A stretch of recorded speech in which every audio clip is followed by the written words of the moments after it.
Hebbal RT ನಗರ ವ್ಯಾಪ್ತಿಯಲ್ಲಿ ಇತ್ತೀಚೆಗೆ ಪುಂಡರ ಹಾವಳಿ ಹೆಚ್ಚಾಗ್ತಾ ಇದೆ. ಹಾಡಹಗಲಲ್ಲೇ ಪುಂಡರು ಲಾಂಗ್ ಹಿಡಿದು ಏರಿಯಾದಲ್ಲಿ ಭಯ ಸೃಷ್ಟಿಸಿದ್ದಾರೆ.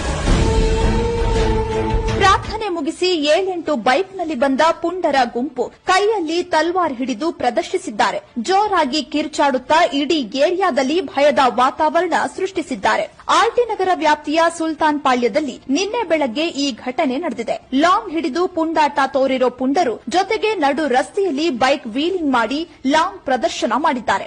ಲಾಂಗ್ ಹಿಡಿದು ಪ್ರದರ್ಶನ ಮಾಡಿರೋ ಎಕ್ಸ್ಕ್ಲೂಸಿವ್ ವಿಡಿಯೋ ಪಬ್ಲಿಕ್ ನೆಕ್ಸ್ಟ್ಗೆ ಲಭಿಸಿದೆ. ಇನ್ನು ಘಟನೆಗೆ ಸಂಬಂಧಿಸಿದಂತೆ ಆರ್ಟಿ ನಗರ ಪೊಲೀಸರು ಸುಮೋಟೋ ಕೇಸ್ ದಾಖಲಿಸಿಕೊಂಡು 4 ಆರೋಪಿಗಳನ್ನ ಬಂಧಿಸಿದ್ದಾರೆ. ಮೊಹಮ್ಮದ್ ಫರಾನ್, ಅದ್ನಾನ್ ಶರೀಫ್, ಅಬ್ದುಲ್ ರಿಯಾನ್ ಹಾಗೂ ಅಖಿಲ್ ಬಾಷಾ ಬಂಧಿತರು. ಸದ್ಯ ಆರೋಪಿಗಳ ಹಿನ್ನೆಲೆಯನ್ನ ಪೊಲೀಸರು ಪರಿಶೀಲನೆ ನಡೆಸಿದ್ದಾರೆ.